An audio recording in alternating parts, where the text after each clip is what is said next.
Përshëndetje të dashur miq, dhe mirë se vini në një tjetër episod të emisionit Zona Tech. Hapësira ku mund të flasim më tepër për zhvillimet më të fundit të botës së teknologjisë. Për arsye shëndetësore, Vastiana nuk do të mund që të jetë sot në emision, kështu që këtë episod do ta moderoj me Marina Qosen. Përshëndetje Marina. Përshëndetje Elena, faleminderit për ftesën dhe është kënaqësi që të bashkohem në një tjetër format tashmë për te emisionin të rinj për të rinjt. Marina është gjithashtu pjesë e formatit Unë Guxoj, një emision radiofonik tek Radio Korça. Dhe edhe një herë faleminderit Marina që je këtu me mua sot. Faleminderit. Pa më përkohë fillojmë me rubrikën e parë, lajmet e javës. Çfarë ka ndodhur këtë javë në botën e teknologjisë? Parashikimi i Microsoft për automatizimin e punëve me inteligjencë artificiale. Mustafa Sulejman, kreu i divizionit të inteligjencës artificiale të Microsoft, deklaroi se brenda 18 muajsh, shumica e punëve të zyrës mund të automatizohen plotësisht nga inteligjenca artificiale. Kjo përfshin fusha të tilla si kontabilitet, marketing, menaxhim projektesh dhe analiza të dhënash. Ai theksoi se ndërsa disa role do të zhduken, do të krijohen dhe mundësi të reja për punë që kërkojnë aftësi kritike, kreative dhe sociale. Ky parashikim nënvizon ritmin e shpejtë me të cilën inteligjenca artificiale mund transformon tregun e punës dhe sfidat që organizatat dhe punonësit do të përmballen në adaptimin me këto ndryshime të reja. Çmimi i Bitcoin ka rënë sërish në $65,000 duke fshirë rritjen e javës së kaluar. Kjo lëvizje ka ndikuar tregun dhe sektorët e teknologjisë duke shprehur frikën për këto sektor, për shkak të shqetësimeve që po ndikojnë teknologjitë e inteligjencës artificiale. Ekspertë e financës po monitorojnë situatën për të vlerësuar stabilitetin afatgjatë të kriptomonedave dhe lidhjen e tyre në rendin botror. Qeveria e SBA-s hoqi menjëherë një listë të përditësuar që përfshinte emrat e disa kompanive të mëdha kineze, duke përfshirë kështu Alibaba dhe Baidu, pak pasi lista ishte publikuar. Kjo listë synonte që të identifikonte kompani që ndihmojnë ushtrinë kineze dhe mund të jenë subjekt sanksionesh. Ngjarja ka një ndikim të rëndësishëm në marrëdhënie teknologjike dhe tregje globale, duke krijuar kështu pasiguri për investitorët ndërkombëtar dhe duke nxitur debate mbi politikën tregtare dhe sigurinë kombëtare. Njoftua zgjerimi i partneriteteve digjitale midis Mbretërisë së Bashkuar dhe vendeve të rajonit përfshin Malajzinë. Projekti synon të forcojë inovacion dhe transformimin digital të sektorit të IT-s, e-commerce dhe edukimit digital. Ky bashkëpunim nënvizon rëndësinë strategjike të lidhjeve teknologjike ndërkombëtare dhe mund të krijojë mundësi të reja për startupeve dhe kompanive të mesme. Aksionet e teknologjisë patën një javë të paqëndrueshme, por tregu u stabilizua pas publikimit të dhënave që treguan zbutje të inflacionit dhe shenja për ulje të normave të interesit. Analistët shpjegojnë se stabiliteti në tregun e aksioneve është i lidhur ngushtë me pritshmëritë për investime në inteligjencën artificiale dhe teknologji të avancuara, ndërsa kompanitë teknologjike po rikonstruktojnë bizneset e tyre për të përfituar nga ndryshimet e tregut. Do të shkëputemi për një hapësirë të vogël publicitare dhe do të rikthehemi në studio me një të ftuar shumë speciale e cila ja vlen të ndiqet. Dita e internetit të sigurt është një lëvizje globale e dedikuar për ta bërë internetin më të sigurt, më gjithëpërfshirës dhe fuqizues, veçanërisht për fëmijët dhe të rinjt. Kjo ditë na kujton se secili prej nesh ka rolin e tij special për të luajtur në ndërtimin e një mjedisi digjital pozitiv, të sigurt dhe respektues. Për të folur më shumë për këtë temë, kemi kënaqësinë të kemi një lidhje telefonike përfaqësuesen e qendrës CRCA-ECPAT në Shqipëri, qendrës të drejtave të fëmijëve në Shqipëri dhe gjithashtu psikologe dhe menaxhere pranë platformës i sigurt.al, Boriana Dine. Boriana, të përshëndes. Përshëndetje, faleminderit që e pranuat ftesën. Faleminderit ju, kënaqësia ime. Fillimisht, sa të sigurt janë të rinjtë dhe fëmijët në hapësirën digjitale virtuale në Shqipëri sot? Tani, për sa i përket kësaj, unë mendoj që është një temë e gjerë. Nuk mund të themi plotësisht se sa të sigurt jemi, sa të mbrojtur jemi, apo sa të pambrojtur jemi. Teknologjia viteve të fundit është, siç e thatë edhe juve, një lëvizje globale në të cilën të gjithë ishim të papërgatitur për të gjithë dinamikat e reja që solli. Kjo do të thotë që duhet të jemi lehtësisht sa edhe të kujdesshëm për përdorimin e internetit, por nga ana tjetër duhet jemi të përgjegjshëm për të kuptuar të gjitha incidentet, problematikat që mund të ndodhin në mjedisin online. Mjedisi virtual është shumë ndryshe nga i mjedisi fizik. Nëse në mjedisin fizik ne e dim ku jemi, me kë po komunikojmë, çfarë po bëjmë, të gjitha me radhë, mjedisi virtual është pothuajse i pakuptueshëm për të gjithë ne. Kështu që për këtë arsye, kuptojmë që nuk kemi fort të mbrojtur në mjedisin virtual, as edhe të sigurt. Mirë po duhet të punojmë dhe të angazhohemi pikërisht për të ndërgjegjësuar njëri tjetrin, për të kuptuar dhe për të qenë më të kujdesshëm në përdorimin e internetit, rrjeteve sociale, e çdo lojrave apo çdo arsyetimi për arsyet në të cilat neve përdorim rrjete sociale. Por cilat janë këto forma më të shpeshta ku të rinjt hasen me rreziqe apo me abuzim në rrjete sociale dhe çfarë tregojnë statistikat vjetore për sa i përket raportimit që bëjnë të rinjt në qendrën tuaj? Këtu do më lejoni që unë të prezantoj le të themi, një formë statistikore të detajuar për sa i përket të gjitha incidenteve në rrjetet sociale të raportuara pranë platformës për internetin e sigurt në Shqipëri, i sigurt.al. Gjatë vitit 2025, nga e gjithë Shqipëria ka pasur plot 615 raportime nga individ të ndryshëm. Mirë po, këto janë raportime, sepse nëse flasim për numër URL-sh apo linkjesh, kemi në total mbi 1720 URL të raportuara.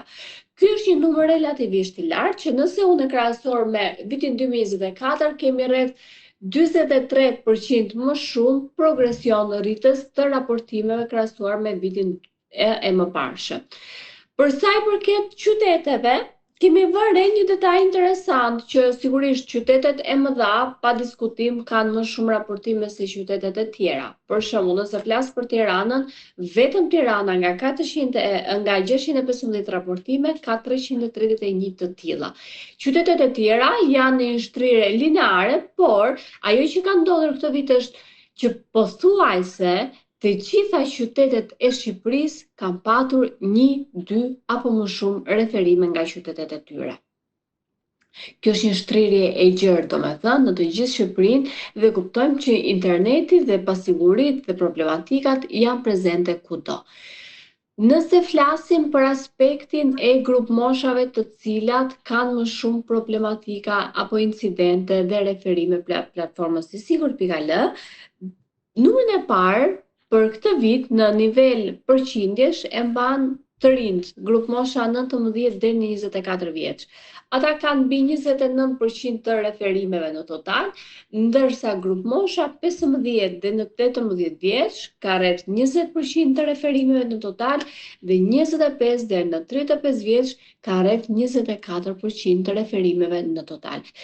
Pjesa tjetër varion, pra, le të themi një grup mosh më e vogël ose më e madhe drejt 3 grup moshave kryesore që përmenda. Kjo tregon po prap që të rinjt dhe adoleshentët janë më të sfiduar dhe kanë më shumë çështje në sigurinë online. Po nëse flasim për rrjetet sociale që janë referuar më tepër, vendin kryesor e mban TikToku. Përdorimi i shumë dhe i shpesht i TikTokut në Shqipëri, pavarësisht se neve patëm një mbyllje ligjore gjatë 2025-s, e cila dukshëm nuk ka funksionuar, mban mbi 80% të referimeve në total. Pastaj është Meta, me Facebook dhe Instagramin, është Snapchat, është Discord, na kanë ardhur disa referime nga Roblox e të tjera me radhë. Mirë po, përpos të gjitha këtyre, nëse neve lidhemi dhe mendojmë cilat janë format tani më të incidenteve më të zakonshme, këtu do përqendrohem më tepër, sepse është pikërisht format e dhunës të shprehura në mjedisin online në Shqipëri. Bullizmi kibernetik mban vendin e parë të raportimeve. Dhe jo më kot përmenda grup moshat. Pra, grup moshat e reja lidhen më së shumti me bullizmin në mjedisin online, me 191 raportime dhe nëse e kthej në përqindje janë 32% e referimeve në total. Ndërsa denigrimi figurës së individëve, gjua urrëties së theksuar mban rreth 30% të referimeve në total. Më pas, tendencat e tjera janë hapja e profileve falso, vjedhja e fotove, denigrimi i figurës së personit duke vendosur tekste apo komente mbishkruese e të tjera me radhë. Cilat janë shenjat që një prind duhet të dallojë nëse fëmia e tyre është duke u ngacmuar në rrjetet sociale? Unë mendoj që prindërit e njohin fëmijën e tyre, e njohin në përditshmërinë e tyre, i njohin sjelljet e tyre, e kuptojnë se kur fëmia është i mërzitur, kur është i gëzuar, kur është i trishtuar, kur është i entuziazmuar e të gjitha me radhë. Për këtë arsye, elementi i parë që prindi duhet të dallojë është ndryshimi i sjelljes së një fëmie. Ç'do të thotë kjo? Nëse një fëmijë zakonisht ka një sjellje lineare të caktuar, në një moment kupton që mund të jetë më irrituar, mund të jetë më i nervozuar, mund të dëshirojë që të rrijë më shumë kohë vetëm se sa herët e tjera. Mund të shikojë dhe mund të veprojë më tepër online se sa gjithmonë. Mimikat e fytyrës janë tregues gjithashtu, edhe pse janë pak më vështirë për të kuptuar se neve në aspektin psikologjik e kemi pak më të qartë për shprehimin e gjuhës së trupit, por duhet të kuptohet pikërisht dhe unë nis ndryshimi i sjelljes së një fëmie. Pastaj është mënyra se si ai fëmijë apo edhe ai i ri shoqërohet dhe rri në mjedisin social. Kërkesat që ka, pyetjet që bën, ndoshta edhe heshtja që ai ka ndryshon. Aty duhet të kuptohet më tepër se cilat mund të jetë diçka, pra një problem që fëmia ka, se jo detyrimisht prindi këtë gjë e kupton menjëherë që është një çështje nga rrjetet sociale, mund të duket sikur është edhe një problem në shkollë, një problem fizikisht, dhe fëmijët zakonisht nuk duan të tregojnë problemet e tyre dhe japin disa argumenta ndryshe, manipulojnë pak situatën e të gjitha me radhë. Kështu që në këtë aspekt është e rëndësishme që të komunikohet, por edhe të jepet fëmijës një besim prindëror se prindi është aty për të jo për ta gjykuar, por për të ndryshuar situatën dhe për ta ndihmuar. Le të themi që këto veprime apo këto situata janë si pasojë e veprimeve tona ndonjëherë. Sa të ndërgjegjshëm janë të rinjtë për të raportuar apo për të mbrojtur të dhënat e tyre personale? Gjatë vitit të kaluar, CRCA, i sigurt.al dhe A116-111 kanë bërë një fushat kombëtare për sigurinë në internet. Ne kemi vizituar mbi 172 shkolla në të gjithë Shqipërinë, në çdo qark të Shqipërisë. Kemi bërë dhe kemi realizuar takime me prindër, kemi realizuar takime pafund me profesionistë. Kur flas me profesionistët, kemi të bëjmë me stafin psikosocial nëpër shkolla, në qendra, në shërbimet komunitare, në qendrat shëndetësore, të gjitha me radhë, pikërisht për të ardhur në ndihmë këtij procesi të caktuar. Sigurisht dinamikat janë më të mëdha, por duhet të jemi të gjithë ne, si profesionistë të fushës, si prindër dhe të gjithë të angazhuar për të kuptuar dhe për të treguar fëmijëve se si duhet të jenë ata më të mbrojtur në rrjetet sociale, si të përdorin internetin me më shumë përgjegjësi dhe vetdije dhe si mund të mbrojnë ata të dhënat e tyre personale. I sigurt.al ndihmon lehtësisht individët të cilët kanë një problem në internet, që do të thotë nëse atyre ju shfaqet apo ju hapet një material, çfarë do lloj qoftë ai, kur përmban një apo disa formave të dhunës online, në rubrikën raporto, që gjendet lehtësisht nëse klikojmë www.isigurt.al në web, në Google, të dali përpos shumë informacioneve mbi sigurinë, mbi mbrojtjen e fëmijëve, të dali ajo rubrikë që unë thash, rubrika raporto. Në momentin që klikojmë raporto, ne do të hedhim disa të dhëna në të cilat bashkëngjitur edhe URL-n në të cilën ka ndodhur kjo çështje apo kjo problematik.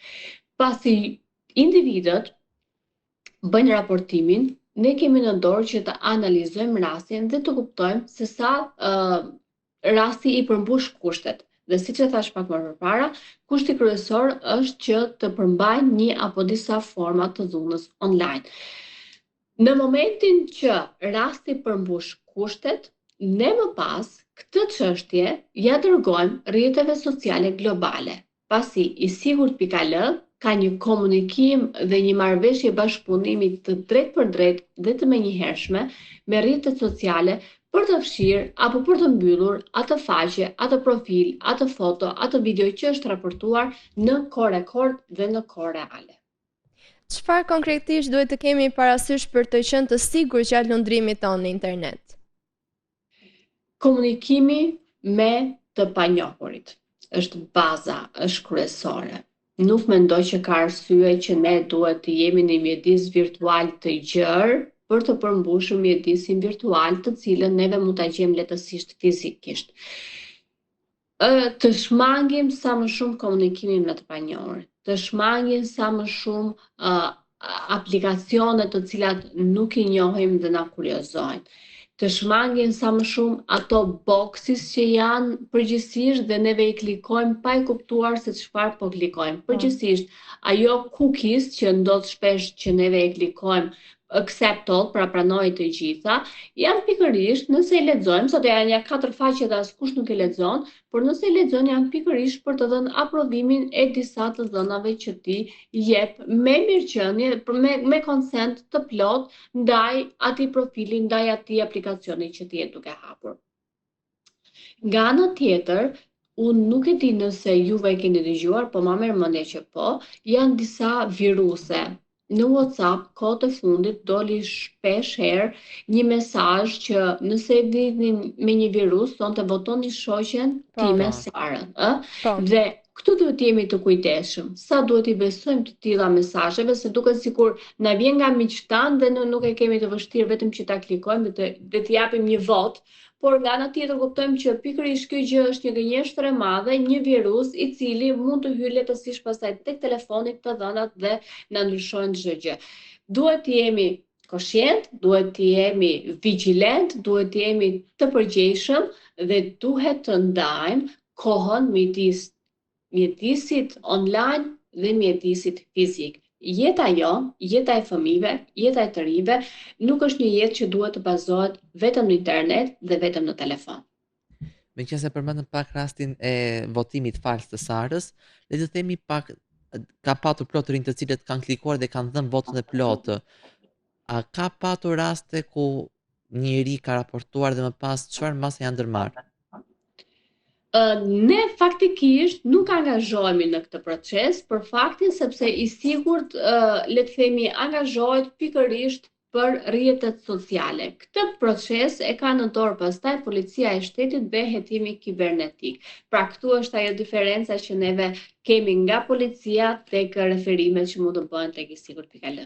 Por a janë masa të caktuara që njëri duhet të ndërmarrë nëse bie prej një rasti shantazhi apo një rasti sulmi kibernetik?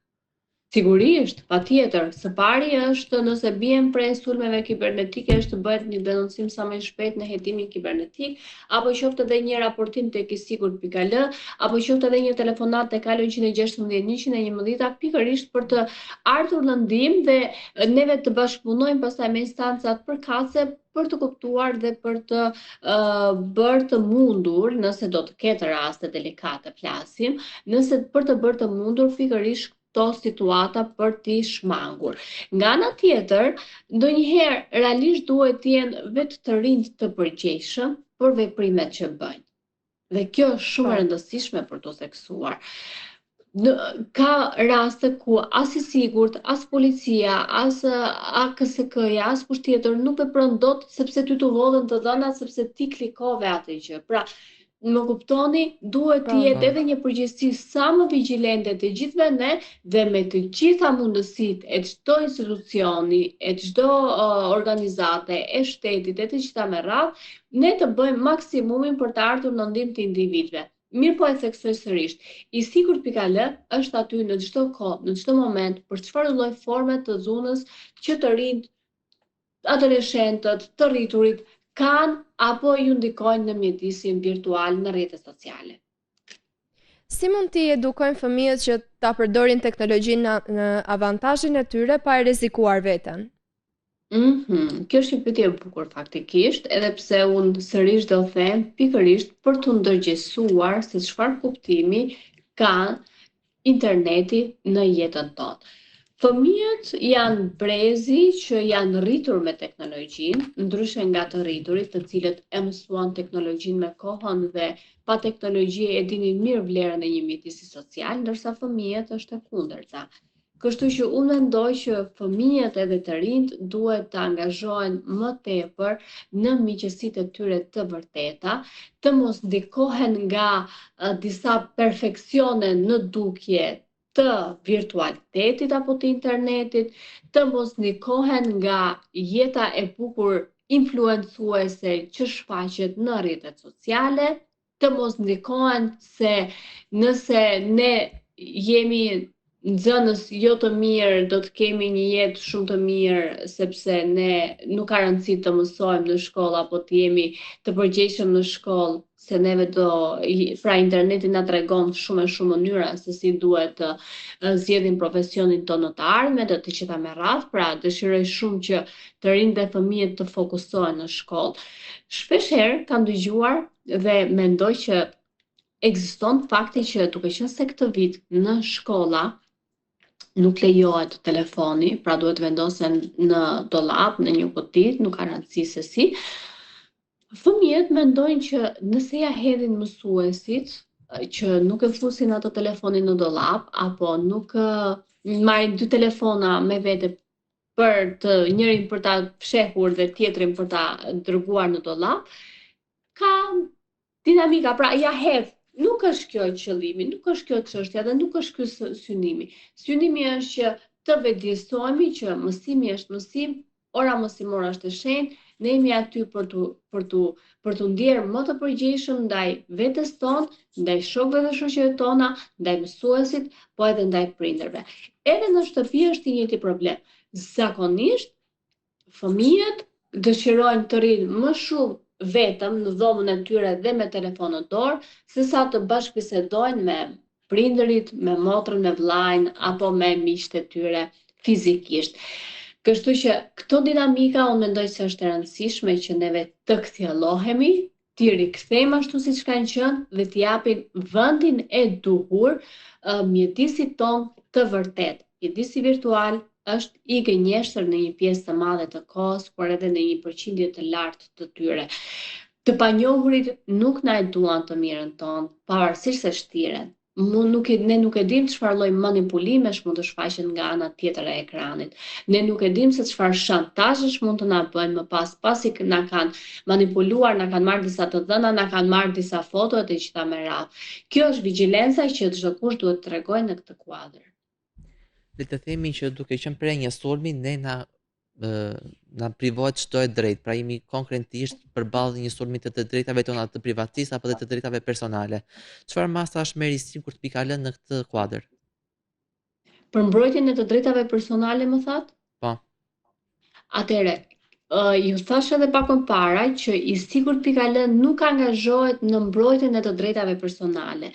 Angazhohet specifikisht për raportimin në rrjetet sociale globale për të mbyllur çfarëdo lloj faqe apo materiale që hasim neve në mjedisin online. Për shembull, për ta specifikuar dhe për ta bërë më të qartë.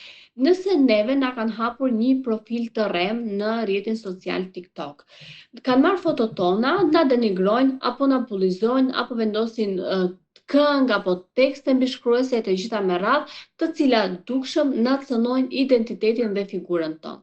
Në këtë moment, kur neve shikojmë që ky profili ka një apo disa forma të dhunës të shprehura, siç e përmenda gjuhën e urrëtis, bullizmin, denigrimin, shantazhet, kërcënimet nëpër postime, ju e bëni raportim tek platforma e sigurt.le që gjendet në web tek rubrika raporto. Pasi bëhet raportimi, analistët, pra ekipi jon, analizon çështjen, kupton nëse përmbahet një formë apo disa forma të dhunës dhe këtë material që na ka ardhur neve në TikTok ne ja dërgojmë TikTokut dhe i themi të lutem fshiheni këtë profil sepse ka X përmbajtje.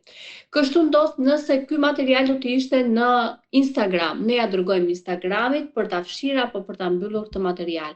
Facebookut, Snapchatit e të gjitha me radhë. Për sa i përket mbrojtjes të së dhënave, është dinamik tjetër dhe nuk i përket portalit pra platformës i sigurt.al, por duhet të jetë angazhuar AKSK-ja dhe Policia e Shtetit, specifikisht hetimi kibernetik. Jo e përmendët, por ju lutem edhe një herë, besoj se është shumë e rëndësishme që përveç rubrikës së raportimit, a mund të na flisni pak për materialet edukative që gjenden në faqen tuaj zyrtare? Po, në fakt, faleminderit edhe për këtë pyetje. Sigurisht që i sigurt.al për post raportimit që është, le të themi, detyrë dhe mision kryesor, në faqen e webit gjenden, por edhe në Facebook, pra edhe në platformat ku i sigurt ka një faqe zyrtare që është Facebooku, është Instagrami, është TikToku, është LinkedIn e të tjera me radhë, gjenden pafund manuale që shërbejnë si një rubrikë e dedikuar informative për sigurinë internet, për mbrojtjen e individëve, për kodin e procedurave që duhet të ndiqen e të tjera me radhë, për mësuesit, për mësuesit është se si ata mund të orientojnë një sesion informues me fëmijët në klasat e tyre, për fëmijët i cili janë informacion se si ata duhet të kujdesen më shumë se të dallojnë dhunën e shprehur, si të mos manipulohen online, por ka edhe një fjalor të dedikuar të terminologjisë që përdoret në, le të themi, online. Ka një terminologji të dedikuar dhe neve kemi bërë shpjegimin e qartë të këtyre termave që neve t'i njohim në një moment të dytë dhe të jemi më koshient. Po ka edhe informacione apo guida për prindrit, si duhet të jenë ata ndihmues për fëmijët e tyre, për të rinj. Ka pafund informacione. Nga ana tjetër, ne jemi gjithmonë aty prezent në çfarëdo lloj kohe kur prindër, kur mësues, kur psikolog, kur stafi psikosocial na kërkon, qoftë edhe për të shkuar në shkolla për të zhvilluar një sesion informues, qoftë për të bërë një mbledhje me prindër, qoftë për të bërë një mbledhje me profesionistët, qoftë për të trajnuar profesionistët, apo për të bërë takime informuese me të gjithë, pikërisht për të ardhur më në ndihmë të çdo fëmije dhe të çdo të rrituri që duhet të kuptojë më tepër mbi të gjitha problematikat, dinamikat që ne hasim në rrjetet tona sociale dhe në internet për të qenë në, le të themi, lundrues sa më të sigurt, më vigjilent dhe të kemi një përdorim të sigurt të internetit. Kjo intervistë ka qenë e mbushur me plot këshilla dhe ide interesante për sa i përket sigurisë në rrjet dhe në internet. Por nuk do ta rinim pa mbyllur këtë intervistë me një mesazh nga ju. Unë ju a jap një mesazh, do ta nis nga fëmijët. Dhe do të thoja, kujdesuni që mjedisi juaj fizik të jetë më përmbushës se sa mjedisi juaj virtual. Interneti është i pashmangshëm nga të gjithë dhe unë e di këtë gjë. Të gjithë janë dhe jemi të varur nga telefoni edhe nga interneti, por ajo që do sugjeroja dhe do thoja është kujdesuni që juve të mbushni jetën tuaj dhe interneti të jetë një benefit për të marrë materiale, për të marrë informacione, për të lexuar më shumë, për të kuptuar më shumë, pra për të bërë më shumë të mençur dhe të mos mashtrohemi lehtësisht nga e gjithë jeta perfekte, e lehtë dhe e bukur që rrjetet sociale na tregojnë. Për prindit do thoja që së pari duhet të jenë ata që duhet të shmangin telefonin, e më pas ta kërkojnë këtë gjë tek fëmijët e tyre. Sa më pak telefon dhe virtualitet dhe sa më shumë komunikim cilësor me fëmijët e tyre, duke e ditur dhe duke qenë koshient që të gjithë prindit tanë janë në punë, kanë angazhime ditore dhe nuk e kanë dot kohën sasiore me gjithë dëshirën e mirë për të qenë afër fëmijës së tyre, por atë kohë që ata shpenzojnë me fëmijët, ta shpenzojnë në një mënyrë sa më të mirë. E për profesionistët, për mësuesit, do thoja që duhet të ketë, jam e sigurt që e bëjnë, por angazhimi me fëmijët për post lëndës mësimore tani është një edukim i mirëfillt i menjëhershëm, i drejt për drejt, në çdo orë edhe në çdo kohë, sepse dinamikat janë edhe më delikate se sa kanë qenë, pikërisht sepse interneti është futur edhe në shkolla, edhe në klasa. Fëmijëve do t'ju thoja thjesht kujdesuni për veten në këtë drejtim dhe dhurojini vetes më tepër entuziazëm, gëzim dhe plotësime në aspektin tuaj fizik, emocional, mendor, psikologjik në jetën tuaj të përditshme dhe virtualiteti le të jetë thjesht një kohë dedikuar me minutazh të reduktuar për të jetë thjesht një element qepi dhe jo mungese. Shumë faleminderit, ka qenë një bisedë vërtet shumë e frytshme me këshilla shumë të mira që besoj se të gjithëve ju hyn në punë në ditët e sotme kur bota është kaq e përfshirë me teknologjinë. Unë ju falenderoj, ishte shumë kënaqësi që të isha me ju sot, që të bëndanim këtë bisedë së bashku, po mbi të gjitha të merrja pyetje dhe të intervistoheshi nga ju. Faleminderit. Faleminderit ju. Mirupafshim. Mirupafshim. Mirupafshim. Miq, kjo ishte gjithçka për bisedën që kishim me zonjën Boriana Dine, psikologe dhe menaxhere pranë i Sigurt Pikal. Na ndiqni dhe mos të largoni sepse do të kemi një rubrikë tjetër shumë interesante. Pasi kemi ndjekur bisedën me zonjën Boriana Dine, jemi rikthyer përsëri në studio, ku unë dhe Marina do të flasim për një nga temat që jam e sigurt se dhe ati i pëlqen më shumë dhe do ta gjej më tepër veten. Çfarë ka ndodhur në të shkuarën e teknologjisë që na ka sjellë përparimin deri në ditët e sotme ku jemi? Pikërisht sot do të flasim për zhvillimin e energjisë elektrike. Zhvillimi i energjisë elektrike konsiderohet si një nga avancimet më të mëdha teknologjike të shekullit të 19 dhe të fillimit të shekullit të 20. Para shpikjes së saj, njerëzit vareshin nga energjia mekanike, që ishte ujore ose me avull, druri dhe qymyri për ngrohje dhe punë industriale. Elektriciteti solli mundësinë e një energjie më të pastër, më të qëndrueshme dhe më thjesht të transportueshme në distanca më të gjata.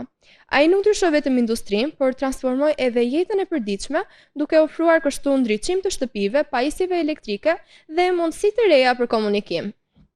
Por rrugët drejt inovacionit në teknologji e lena kanë ardhur dhe si pasojë e shumë zbulimeve të tjera, si ishte Benjamin Franklin, i cili eksperimentoi me rrufe dhe elektricitet në shekullin e 18, duke u bashkuar këtyre zbulimeve më tej edhe Alessandro Volta, i cili shpiku baterinë elektrike në vitin 1800, që mundësoi një burim të qëndrueshëm të energjisë elektrike dhe më tej.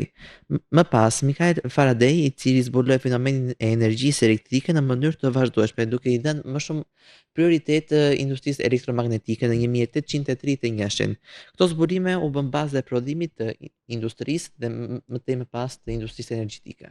Po, pikërisht, këto zbulime kanë ndryshuar mënyrën se si bota e sotme operon, funksionon, dhe pa këto ndryshime nuk do të kishim arritur në këtë pikë që jemi deri tani. Le të themi që edhe projektet e tyre të dështuara në disa momente sollën dhe këtë inovacion që ne kemi sot. E vërtet. Me përparimin e shpikjeve në fakt si dinamot Werner von Siemens dhe motorët elektrik të Thomas Edison, u zhvilluan mënyra për prodhimin dhe shpërndarjen e elektricitetit në një shkallë më të gjerë për të përdorur edhe nga një publik më i gjerë. Edison krijoi stacionin e parë elektrik në New York në vitin 1882, duke siguruar ndriçimin për lagje të tëra urbane. Rrjeti elektrik i parë bashkonte burimet e energjisë me konsumatorët dhe përmes kablove dhe transformatorëve e bënte këtë gjë të mundur.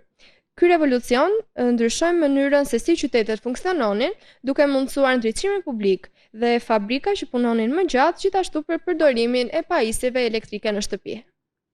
Një ndër kapitujt më të rëndësishëm të kësaj industrie lena do të përmenja luftën midis Thomas Edison dhe Nikola Tesla. Edisoni promovonte linjën e drejtpërdrejtë e energjisë elektrike dhe të shpërndarjes së saj, ndërsa Tesla dhe George Westinghouse promovonin atë alternative. Kjo rrugë alternative e përcjelljes së energjisë elektrike kishte avantazhin e transmetimit në distanca të gjata pa humbje të mëdha energjie. Fitimi i këtij sistemi vendosi standardin në rrjetet moderne elektrike dhe mundësoi zgjerimin e përdorimit të elektricitetit ndërkombëtarisht. Pikërisht ne përmendëm se me shpikjen e energjisë elektrike dhe bota ndryshoi, u transformua. Por konkretisht si ishte ky transformim dhe në çfarë aspektesh u ndryshua jeta? Energjia elektrike ndryshoi mënyrën e prodhimit industrial dhe në jetën e përditshme. Fabrikat mund që të operonin për një kohë më të gjatë dhe në një mënyrë më efektive me një rendiment më të lartë, ndërsa qytetet u ndriçuan dhe siguria në të urit. Aparatet shtëpiake dhe elektrike si frigoriferët, furat dhe pastruesit nisën që të shfaqeshin në treg dhe të transformonin jetën e familjeve. Në shkollë, laboratorët elektrik dhe eksperimente praktike rritën mundësitë për mësim të avancuar në shkencë dhe teknologji, gjë të cilën ne e ndjejmë edhe sot, gati çdo mjet në shtëpinë tonë është funksional me anën e energjisë elektrike, gjithashtu dhe në shkollë, duke qenë se jemi në epokën e teknologjisë që kanë erdhur sa më shumë ndryshime teknologjike dhe arsimi ka filluar që të ndërthuret pak më tepër me teknologjinë, është shumë e rëndësishme kjo energji elektrike, ndihmon shumë në mësimdhënie me shumë metoda të ndryshme. Le të themi që energjia elektrike nuk industrializoi thjesht industrinë, apo nuk i dha një zhvillim vetëm industrisë, por miglioroi më shumë edhe jetën e qytetarëve, i bëri atë më të thjeshtë, e bëri atë më kompakte, bëri atë më të adaptueshme drejt ambientit që rrethon, por edhe drejt një zhvillimi më të madh shkencor, siç ne kemi sot shumë pajisje elektronike, të cilat përtej energjisë elektrike, por ecin akoma dhe më tepër duke gjetur forma të rinovueshme të energjisë. Pra, energjia elektrike ka qenë ajo baza, le të themi, që sot e zhvillimit dhe mbi këtë janë duke ndërtuar edhe forma të tjera të energjisë. Po. Zhvillimi i energjisë elektrike nuk ishte thjesht një shpikje teknologjike, por një revolucion që ndryshoi çdo aspekt të shoqërisë. Ai solli industrializim më të shpejt, urbanizim, përparime në shkencë dhe një rritje të nivelit të jetesës së njerëzve.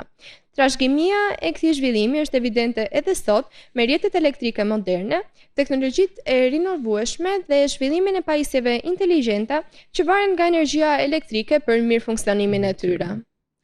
Shpresojmë që dhe këto pajisje që sot janë me teknologji mos krijojnë atë blackoutin që mund të pritet në një të ardhmen të afërt, duke qenë se energjia elektrike merr spunto nga energjitë e rinovueshme, shpresojmë që këto të jenë aq të afta sa për të përballuar edhe këtë fluks në një popullsi në rritje të planetit Tokë.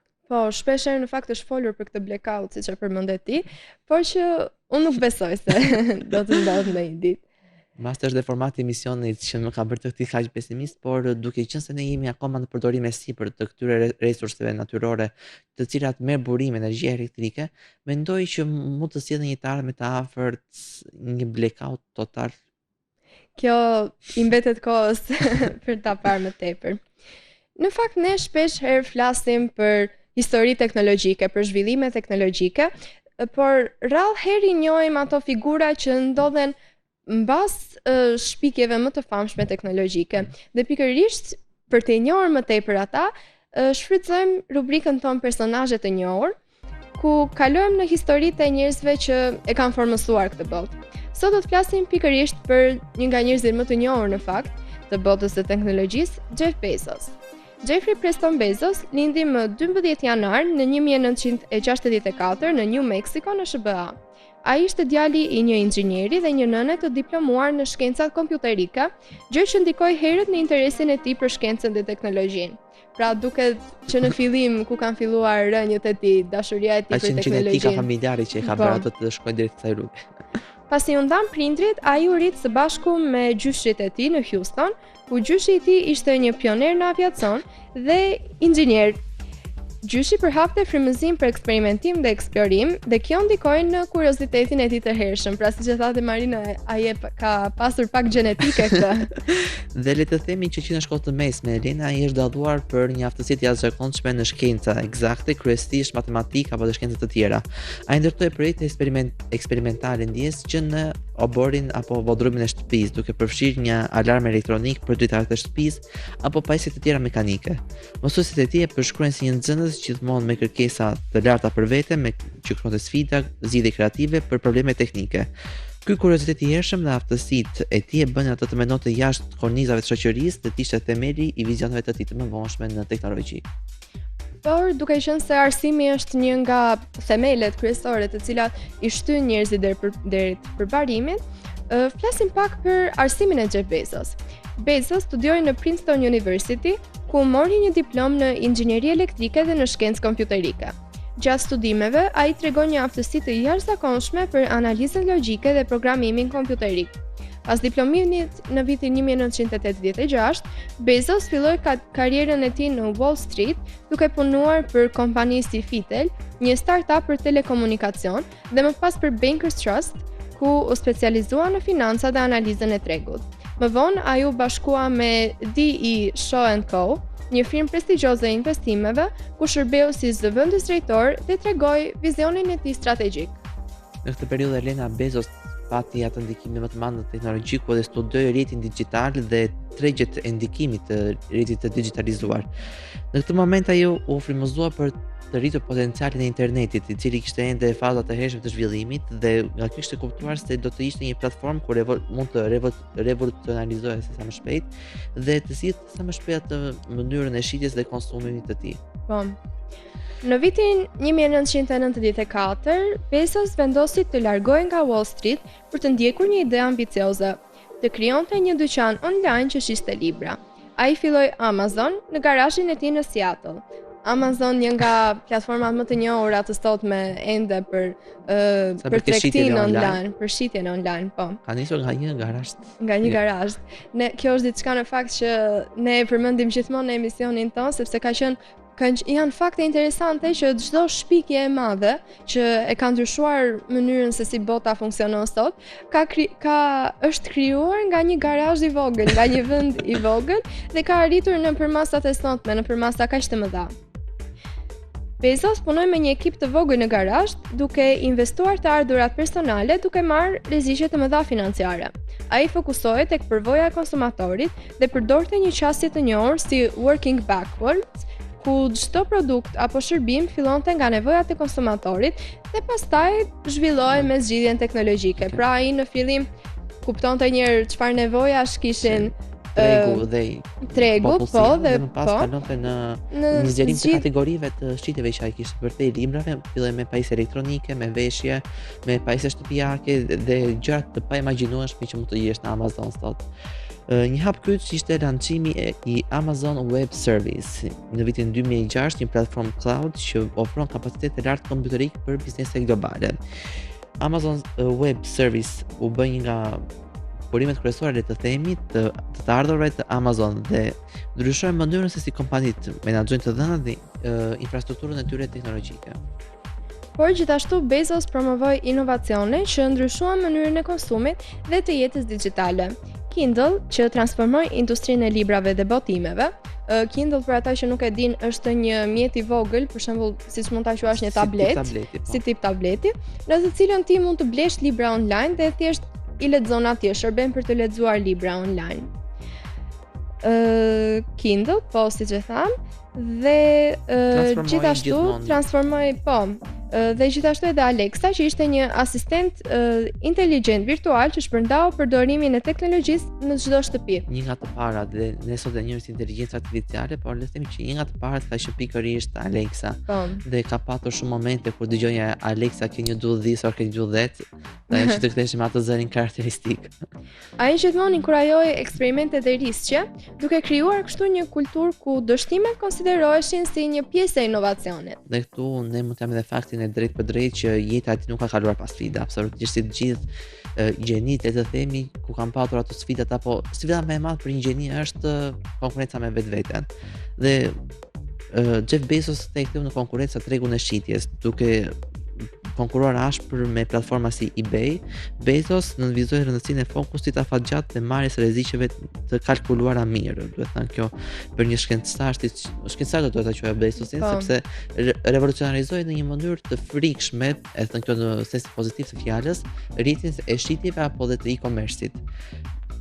Në një moment Jeff Bezosi në fakt arriti që të bëjë edhe njeriu më i pasur në botë me anën e Amazon, por që në ditët e sotme është Elon Musk. Përveç Amazon, Bezos ka pasur një vizion për hapësirën. Në vitin 2000, ai themeloi Blue Origin, një kompani private që synonte që të zhvillonte teknologji për udhëtime komerciale dhe për eksplorimin hapësinor. Synimi i tij është që njerëzit të jetojnë dhe të punojnë në hapësirë një ditë, duke krijuar mundësi për industrinë hapësinore dhe për mësimet shkencore që lidhen me jetën dhe me planetet e tjera. Sa interesante do të ishte, kjo sigurt ishte e vërtet. Dhe në vitin 2013, Jeff Bezos na vjen në një format të ri tashme Elena, duke blerë gazetën The Washington Post, duke sjellë një qasje moderne dhe më digjitale në botën e transmetimit të lajmeve, duke demonstruar vizionin e tij për integrimin e teknologjisë në një media tradicionale si është gazeta. Siç e përmendëm, Jeff Bezos është renditur disa herë si njeriu më i pasur në botë, me pasuri që kapin mbi 150 miliard dollar, shifra që ne as në ëndër nuk mund të imagjinojmë dot. Suksesi i tij nuk është vetëm personal. Ai ka transformuar mënyrën se si njerëzit blejnë, lexojnë dhe e përdorin teknologjinë. Përveç pasurisë, ai është i përfshirë në filantropi dhe projekte kërkimore, duke mbështetur arsimin, inovacionin dhe eksplorimin hapësinor. Le të themi që Jeff Bezos nuk është thjesht si një shkencëtar apo një cybermars i suksesshëm, por një vizionar me një vizion largpam, thoya unë, ku ka ndryshuar rrënjësisht mënyrën se si ne kemi ndërtuar databazën e ekonomisë, mënyrën se si ne kemi ndërtuar të databazën e industrisë teknologjike apo dhe se si bota funksionon. Jeff Bezos në fakt nuk është thjesht një sipërmarrës i suksesshëm. Ai është një vizionar që ka ndryshuar mënyrën e funksionimit të ekonomisë dhe industrive teknologjike globale.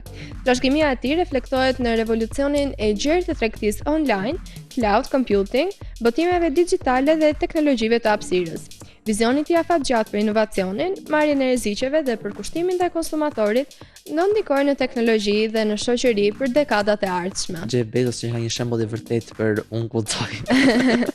Dhe pikërisht kjo është ajo pjesa që pavarësisht dështimeve të shumta që çdo njeri që ja ka arritur të bëjë diçka e madhe, mund të thuash në ditët e sotme, i ka patur këto ndryshime dhe e kanë formuar për të kuptuar se çfarë ka qenë e duhura për atë se çfarë donin të krijonin dhe çfarë nuk ju përshtatej me vizionin e tyre. Le të themi që dështimi ka qenë suksesi i tyre më i madh, sepse nga dështimi ata nuk janë stepur, por i kanë dhënë një tjetër mision vetes për të melioruar dhe për të bërë edhe më të mirë akoma. Dështimi ka qenë mësimi i tyre. Mund ta përmbyllim kështu. Po. Do të shkëputemi pak për një hapësirë të vogël publicitare dhe do të rikthehemi në studio me rubrikën e fundit. Na ndiqni. Teknologjia është një fushë serioze, por plot edhe me fakte të çuditshme dhe gazmore, siç mund t'i quajmë ne, dhe pikërisht kjo është rubrika për të cilën ne flasim për këto fakte gazmore të teknologjisë. Kuriozitete teknologjike. Marino, a e di se kompjuterët mund të shkruajnë edhe poezi? Teknologjia, sot disa inteligjencë artificiale mund të krijojnë poezi dhe tregime komplekse. Por, më pak e njohur është që eksperimentet e para me poezi nga kompjuterët kanë ndodhur që në vitet 1960 me programe që krijonin vargje duke përdorur rregulla gramatikore dhe fjalë të ngjashme. Sa e bukur është aq edhe e frikshme më duket si një person që më pëlqen shumë fjalë artistike dhe shkruaj poezi, mendoj që është një rrezik për mua. Edhe pse mbase mund të jetë në një moment kur të ka bllokimi i artistit dhe të duhet një suport, mund të jetë një zgjidhje shumë e mirë. Por ama mos jetë një revolucionarizim për keq i mënyrës të shkruarit poezi apo të bërë letërsi. Do të kalojmë një kuriozitet tjetër që është një nga figurat më të preferuara për mua, Alessandro Volta, një mik të Çintës, i cili ka prodhuar bateritë e para, të cilat mund të gjenerojnë elektricitet, por kjo shkaktonte shpeshherë shpërthime kimike të rrezikshme, të dëmshme, nuk kishin rëndime serioze, por ama ishin jo komode në përdorim. Nuk ishin thjesht pajisje laboratorike, por eksperienca të cilat ishin me rreziqe të hershme për prodhuesin, për Alessandro Volta. Po. Në fakt të gjithë ne e përdorim celularin vazhdimisht gjatë gjithë ditës tonë. Por në të shkuarën në fillimin e krijimit, telefoni ka patur përdorim origjinal ushtarak. Kur Alexander Graham Bell shpiku telefonin në vitin 1876, ai mendonte kryesisht për përdorim të sigurt të informacionit në shërbime ushtarake dhe industriale, dhe jo aq për komunikim civil siç mund të përdorej më vonë. Përdorimi masiv për thirrje personale erdhi më vonë, siç e njohim ne në formën e saj më të pastër sot. Le të themi që Këto zhvillime teknologjike kanë ardhur si pasojë ose si një rrjedhim i një nevoje ushtarake, sepse dhe interneti ka patur paraardhësin e tij ARPANET-in. ARPANET-i është krijuar për komunikime të universiteteve, por edhe komunikime ushtarake. Dhe jo për të dërguar mesazhe personale. Më vonë u shpik edhe emaili që ne përdorim sot gjithë, apo për te emailit përdorim platforma të ndryshme të komunikimit, siç mund të jenë WhatsApp, Viber, Messenger, Facebook, TikTok e sa të tjera ka. Gjatë krijimit të tyre, në fillimet e tyre, robotët fillimisht ishin, siç mund ta quajmë me anën e një shprehjeje, më shumë shfaqje se sa punë, më shumë për të dukur se sa për funksionin e tyre. Robotët e parë industrial të prodhuar në vitet 1950 dhe 1960 përdoreshin kryesisht për demonstrime në panajire teknologjika, sepse nuk kishin atë fuqinë dhe precizionin e mjaftueshëm për të zvendësuar punën manuale, siç ndoshta mund të ndodhe edhe në ditët e sotme. Por për te robotëve që ishin thjesht shfaqje, a mund të mendoni se celularët tanë që ne mbajmë thjesht në xhepa kanë qenë të mëdha sa një valizhe? Në vitin 1973, Martin Cooper nga Motorola krijoi telefonin celular të parë, i cili peshonte rreth 1.1 kg dhe kishte gjatësi baterie vetëm 20 minuta. Për krahasim, sot celularët janë më të lehtë dhe mund të përdoren edhe pa karikuar për një kohë më të gjatë. Domethënë ky celular i parë ka qenë më i rëndë dhe më pak bateri. Por nëse mendon, duke qenë se ishte viti 1973, në vërtet 20 minuta na duken sikur se janë asgjë, 20 minuta janë një video në YouTube. Por që për atë kohë vërtet besoj se ka qenë diçka shumë revolucionare dhe shumë e çuditshme për të menduar nga njerëzit e asaj kohe. 20 minuta vërtet mund të duket pak, por për atë kohë ku nuk ishte YouTube, ku nuk ishte scroll, mund të jetë vërtet një kohë shumë e gjatë. Po, e vërtet. Disa algoritme të inteligjencës artificiale mund të zhvillojnë gjuhën e tyre. Eksperimentet e inteligjencës artificiale kanë treguar se kur dy robot komunikojnë me njëri tjetrin, ata mund të krijojnë sisteme të koduara për të komunikuar mes tyre, që njerëzit nuk e kuptojnë dot. Kjo nuk është gjuhë njerëzore, por një mënyrë e vetë inovuar për të shkëmbyer informacion. Pak e frikshme do të thoja unë. Sa sekrete paska dhe inteligjencë artificiale. Dhe unë do të kërkoj pak tek një kuriozitet që mund të jap shumë kërështi për shumë ekspertë ekonomistë, sepse duhet të dinë që një kompjuter, superkompjuter mesatar mund të arrijë të tejkalojë te kapacitetet e një qyteti mesatar europian të përdorimit të energjisë. Kjo nuk do të thotë që për shembull superkompjuteri i Sumit në SBA mund të konsumojë 13 watt energji, ekuivalente me atë që ka nevojë 9.000 shtëpi amerikane. Në fakt, një tjetër kuriozitet interesant është se dronet fillimisht përdoreshin për matjen e motit. Para se të përdoren për fotografia për transport, siç ne i shohim në ditët e sotme, dronet e parë në vitet 1980 përdoreshin për monitorimin e kushteve atmosferike dhe ciklonëve, sepse ishin të vogla dhe të sigurta për t'u dërguar në zona më të rrezikshme.